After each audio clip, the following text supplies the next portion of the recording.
अगर आप लोग पैसे के लिए काम कर रहे हो ना, तो क्या होता है इससे पता है? अगर आप पैसे के लिए काम कर रहे हो तो आप अपने आप को दूसरे के हवाले कर देते हो, अपनी जिंदगी को, अपनी बुद्धि को, अपने ज्ञान को किसी और को सौंप देते हो।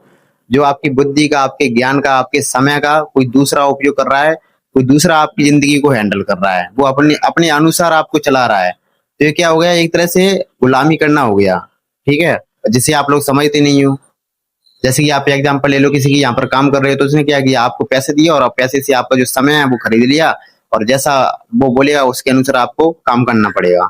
दूसरी बात ये है कि आप, अगर पैसा आपके लिए काम कर रहा है या पैसे से आप अपने लिए काम करवा रहे हो, तो इससे क्या होता है, आपकी बुद्धि, आपका ज्ञान, आपका समय अपने पास ही रहता है, और आपका जो पैसा है वो आपके लिए काम कर रहा है। आप सो रहे हो, आप कहीं घूमने गए हो, आपने पैसा लगा दिया है, इन्वेस्ट कर दिया है, तो वो पैसा आपके लिए काम कर रहा है, आपके लिए इनकम इनकम सोर्स जनरेट करके दे रहा है। तो ये होती है पैसे को सही तरीके से यूज करना और बुद्धि लगाना। ठीक है, तो आप अपनी बुद्धि किस जगह पर यूज कर रहे हो, और किस तरह किस किस प्रकार से हमें यूज करना चाहिए और किस प्रकार से हमें यूज नहीं करनी चाहिए।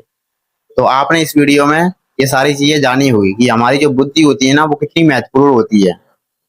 ये हमें समझना बहुत जरूरी होता है। एक बुद्धि होती है जो कि हमें सिर्फ कहती है कि उन्हें सिर्फ पैसा ही पैसा दिखता है। ये जो हमारे माइंड में सोच चल रही होती है, ठीक है, और वो पैसे के लिए कुछ भी कर सकता है, कोई भी काम कर सकता है, कोई भी जॉब कर सकता है। ठीक है, तो उसने अपने आप को कंट्रोल नहीं किया, और जिसने अपने आप को कंट्रोल कर लिया कि भले से मतलब कि उसके पास मान के चलो संपत्ति इतना कुछ नहीं है बंदे के पास, तो वो जॉब अगर कर भी रहा है तो मेरा मानना ये है कि आप सिर्फ शॉर्ट टाइम तक करो। उसके बाद जैसे कि आपके पास पैसा आ रहा है तो आप अपना अपने पैसे से खुद के लिए काम करवाना सीखो, अपनी टीम बनाओ और आगे बढ़ो, क्योंकि ये आपके लिए बहुत ही अच्छा है, महत्वपूर्ण चीज है, जिससे आप बहुत जल्दी आगे बढ़ सकते हो। बाकी थैंक यू सो मच।